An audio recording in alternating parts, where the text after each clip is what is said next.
Good afternoon and welcome to the Midday News. Here's what we have in the bulletin. Confusion at several vaccination blitz sites across the country. Detainees set fire to Scent and Lockup. And later in sports, several Jamaican athletes will be on show in 2 continental tour meets. I'm Giovanni Dennis and here are the details. There was confusion and chaos in Yallah's St. Thomas this morning as scores of residents were sent on a hunt to find a vaccination blitz site. According to residents, it was announced that blitz activities would be carried out at the Yallah's Health Center.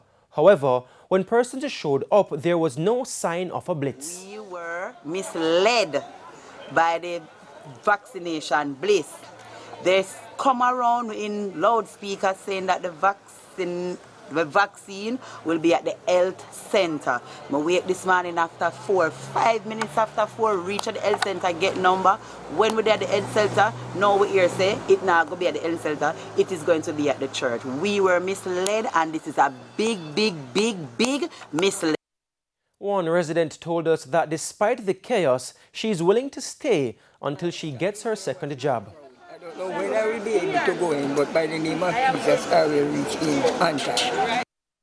Now, TVJ News tried to get a response from Health Minister Dr. Christopher Tufton, but calls to his phone went unanswered. In the meantime, there was chaos at other vaccination sites this morning as activities started later than expected at the locations. TVJ News was informed that several persons grew impatient at St. George's College as the healthcare team arrived late. It was a similar situation at the Portmore Heart Academy and the Turtle River Park in Ocherius. And an additional 216,000 doses of COVID-19 vaccines arrived in the island early this morning. Chairman of the National Health Fund, Howard Mitchell, says 100,800 doses were the single-dose vaccine from Johnson & Johnson and the remainder AstraZeneca. Mr. Mitchell says his team is confident they will be able to meet the target of administering 1.1 million doses of the vaccine in the island by the end of the year. The NHF chairman also addressed concerns raised about the Pfizer vaccine. From time to time, you will have dislocations in supply arrangements because of how COVID had affected global transportation logistics. In addition to that, there are bureaucratic considerations arising out of the transfer or the need to transfer vaccines between jurisdictions. I believe that by tomorrow afternoon, we will have a fixed arrival date for the next batch of 200,000 Pfizer vaccines that are due under the terms of the American donation. Jamaica's positivity rate and COVID-19 hospitalizations have again increased. The positivity rate is now 47.4%. 536 new cases were recorded from 1,480 tests. The total case count is now 76,987. In the meantime, 805 people were admitted with the respiratory virus on Monday. 53 are critically ill, while 152 are severely ill. There are 24,659 active cases. The coronavirus also claimed 2 more lives in Jamaica, pushing the death toll to 1,736. The deaths, which were previously under investigation, occurred on September 1 and 2. 6 deaths are still under investigation. To other news now, operations at the Alexandria Police Lockup in St. Anne have been disrupted following a protest by detainees last evening. As Sandy Williams reports, the detainees attempted to start a fire to air their frustration. About 7 o'clock Monday evening, some detainees at the Alexandria Police Lockup in St. Anne staged a protest by attempting to start a fire in a cell. It's understood the detainees were complaining about the meals they were being served and sanitary conveniences in the lockup. During the disturbance, they used some tissue, their clothing, and they lit those, resulting in some smoke in the cell. Of course, the police that we have here responded very promptly. We brought in additional reinforcement. We also called persons from the fire department who came And because of the smoke that was in the cell, the fire department had to get into operation to at least treat with that potential situation as it relates to a possible fire. Despite a quick response from the Brownstone and St. Anne's Bay fire stations, sections of the Lockup were damaged. Commanding officer for the St. Anne Police Division, Senior Superintendent Dwight Powell, says the Lockup has been closed to facilitate the investigation and repairs. 10 persons were in custody at the time of the incident. One of the detainees suffered smoke inhalation and was taken to hospital. The other detainees have been relocated to other facilities in the parish. I want to use the opportunity to commend the personnel who are on duty for their prompt response and the appropriate way in which they dealt with the situation. You see, what we understand about prisoners always want to be free. And prisoners will always have agitation. But it is our job to ensure that when we have them in our custody, we keep them there and keep them safe inside there. SSP Powell adds the issue raised by the detainees are also being investigated. Sandy Williams, TVJ News. In the meantime, the Andrew Holness-led administration is again coming under pressure for its handling of the crime problem in Jamaica. The situation was discussed by members of the opposition who toured crime-hit Clarendon on Sunday. More in their support from Cody and Barrett. A bloody 4-day period in Clarendon culminated with the murder of 4 people in the Havana Heights community. That gun attack meant 7 people have been murdered in the parish since Thursday. The spiraling crime problem in the parish has not escaped the attention of members of the opposition who visited the community Sunday. The community as a whole has been going through a series of incidents, but this now has taken it to a whole different level. And, coming to the house, seeing all the children, meeting the mother of the 2 sisters who died, seeing the small room in which they were all put on a bed and then executed, it really is shocking to the conscience. The country is going through the worst of times. The trauma to the children who observed the murders. In one case, a young boy seeing both parents murdered must be indescribable pain to the victims, the families, the observers, and the entire community. Members of the security forces have since been deployed to the community to try and reassure residents. But for opposition spokesman on national security Peter Bunting, the bloodletting in Clarendon is a reflection of the problem facing Jamaica, where more than 950 Jamaicans have been murdered so far in 2021. Despite the fact that we have had the entire country under curfew and lockdown for most of that year, murders up 10% this year, shootings also up. And what is even more disturbing in the long run is that the clear-up rate for murders is going in the wrong direction. Fewer and fewer perpetrators are even being identified so that they can be charged and taken off the streets. Mr. Bunting says it is time for crime fighters to get more creative against the criminals. They have more resources now than any Ministry of National Security or Minister of National Security has had for decades. And they must use those resources effectively for the benefit of the community so that people can feel safe. Cody and Barrett, TVJ News. And it's now time for a break, but please stay with us. We'll have much more when you return. Welcome back. We're continuing the news. National Security Minister Dr. Horace Chang says changes will be made to the anti-crime strategies to address the upsurge in violent crimes. Sandy Williams reports. National Security Minister Dr. Horace Chang says prior to Sunday's quadruple killing in Havana Heights, Clarendon, the police received intelligence of a high threat level in the community. However, they reportedly encountered a roadblock from relatives of the victims. The family itself were not very receptive to police interference or police involvement.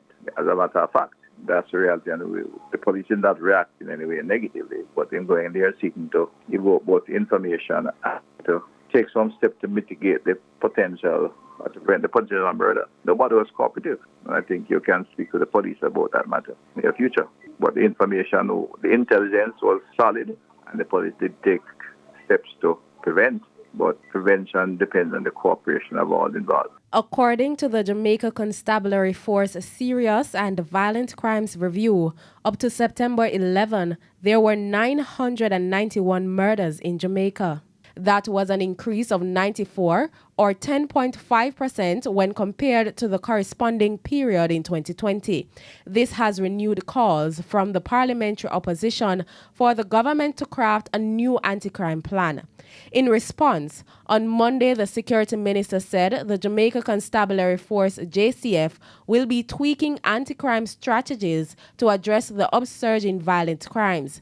He has linked the rise in violent crimes to gang activities. Dr. Chang told our news center that the JCF is analyzing the activities of criminal gangs to determine the appropriate approach. We will take further steps in deployment and arrangement and management of resources to control it. We have had some successes, but they're spotty. But the police force is in fact in the process of analyzing on a daily basis the work of gangs, which are extremely difficult because with the propensity to kill, sometimes they walk behind the police, and when the police go right, they go left and kill. And that's the nature of gang warfare, especially in the most severely challenged area in the corporate area, which I call the 4th Police Division downtown. Clarendon is certainly a year of difficulty. It's less than last year, but the poverty of the post-sugar belt is there. We are putting in additional resources and we are working at adding resources. Sandy Williams, TVJ News. To other news now, medical doctors have been expressing mixed views about whether the current lockdown measures should be extended. Those measures expire on Wednesday. Now, the doctors made the comments as they reacted to the latest RJR Gleaner Dunn Anderson polls on Radio Jamaica's Beyond the Headlines on Monday. Shamala Pullen reports. 54% of Jamaicans support the current lockdown measures, 35% do not, and 11% are not sure if it's a good idea. That's according to the latest findings from the RJR Gleaner Dunn Anderson poll. But family physician Dr. Jacqueline Campbell says it is still not clear what people mean when they say they support the lockdown measures. I could be saying, for example, that I'm at my house, I'm feeling quite comfortable, I'm away from people in general. So it's a good idea to have this lockdown. But on the other hand, how effective has this lockdown been? And if we look on the bigger picture, I like to look on the big picture. What about the effect on business, for example? And a number of business leaders have been speaking to all of this. They have been complaining, I should say, about the curfew hours, etc., etc. So we have to look on all of this and look at it in a balanced way. As for medical doctor Alfred Dawes, Jamaicans need a break. I believe that we can relax some of the measures because it is stifling everyone. It's hard to conduct business on 3 days out of the week. We had some success with the weekend lockdowns and earlier curfews. Maybe we ought to go back to that and free up Mondays and Tuesdays. On the other hand, public health specialist Dr. Alverston Bailey says easing the restrictions would be a bad idea at this time. I would like the lockdown to continue until we see some significant change in the parameters. I am proposing that the present lockdown continue for at least another 2 weeks because I want the reproductive number to come down to less than 1. I want the positivity rate to go back to what it was in June, which was around 9, and I want hospitalization to drop to 100. If we continue on this trajectory, then I think we are heading in the right direction. To modify lockdown at this point in time, in my opinion, would be a bad idea. Shamala Pullen, TVJ News. And the Radio Jamaica News Centre will this afternoon continue releasing the findings of the RJR Gleaner Dunn Anderson polls. We will look at COVID-19 and seniors in primetime news. Now, respondents gave their views on issues including the government's payment of $10,000 to seniors for vaccination and the effectiveness of the stay-at-home order for persons over 65. The poll sought to test public opinion on several issues including measures designed to combat the COVID-19 pandemic, the government's handling of the crisis, and whether taking the COVID-19 vaccine should be mandatory.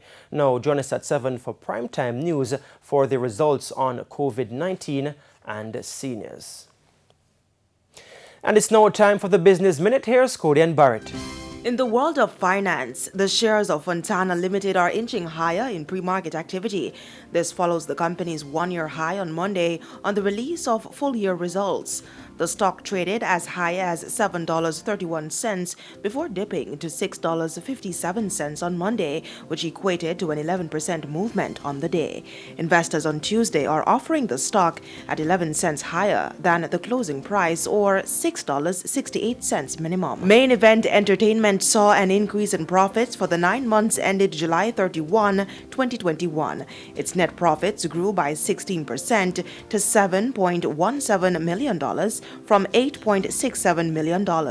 Operating profits also showed an increase of 6%, up from $20.57 million to $21.70 million. The company is, however, expecting more uncertainty and volatility given the current restrictions on movement and new variants of COVID-19.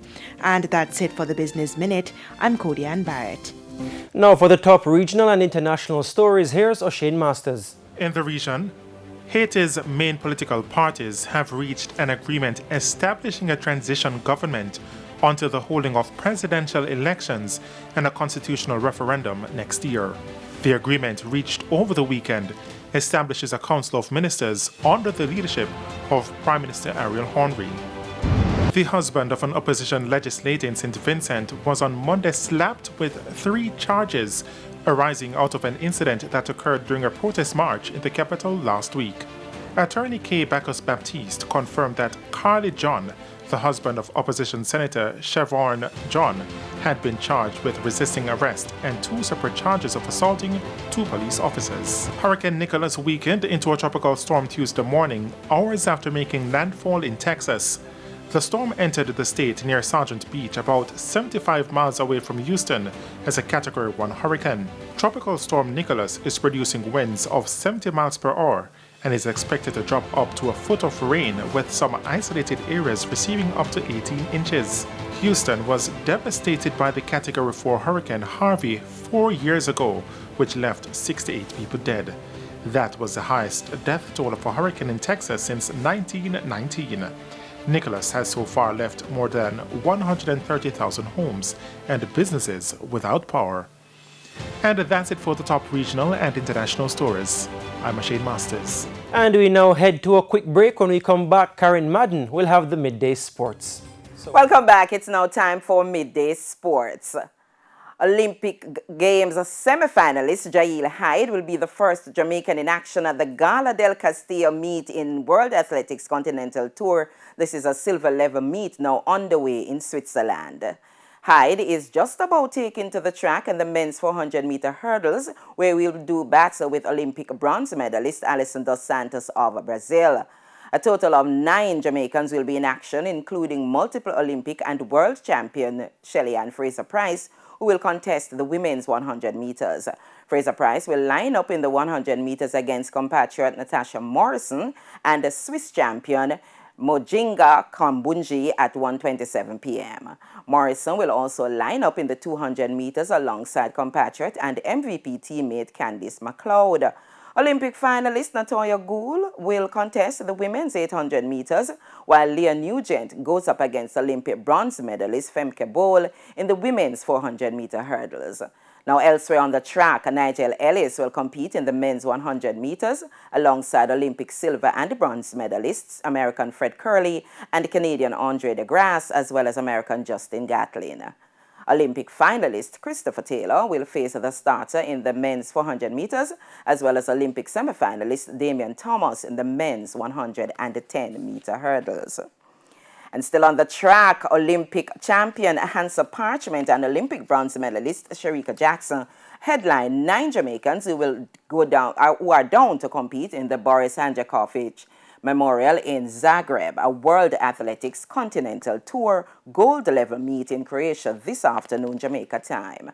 Parchment will contest the men's 110-meter hurdles alongside compatriot and Olympic bronze medalist Ronald Levy, as well as recent Diamond League trophy winner American Devon Allen. Jackson will once again square off with Namibian Olympic silver medalist and World Junior World Record holder Christine Mboma in the women's 200 meters. Jackson will look to avenge her defeat to the Namibian at last week's Zurich Diamond League final. Another Jamaican, Sasha Lee Forbes, will also line up in the event. Olympic finalist Genevieve Russell will contest the women's 400-meter hurdles, while Julian Fort will line up in the men's 100 meters. On the field, Olympic finalist Shanika Ricketts will do battle in the triple jump, while Shade Lawrence will contest the women's discus throw. Now, in a repeat of last year's final, 4-time champions and defending champions Trinidad Knight Riders are now contesting the first semi-final of the Caribbean Premier League at Warner Park against St. Lucia Kings. Chasing 206 victory, the Knight Riders were 120 for 3 after 12.2 overs. The Kings had posted 205 for 4. Meanwhile, Christopher Gale, Fabian Allen, Sheldon Cottrell, and the St. Kitts and Nevis Patriots will go up against the Guyana Amazon Warriors with Jamaicans Dean Smith and Brandon King in their ranks. The Patriots, who won their first 5 games, are coming off a defeat to TKR on Sunday. The second semi-final is set for 1:30 today, with the final to be played tomorrow. And that's it for your Midday Sports Report. It's back to you, Gio. All right, thank you so much, Karen. And that's it indeed for the Midday News. I'm Giovanni Dennis. Join us at 7 for Primetime News. On behalf of the news, the sports, and the production teams, have a good afternoon.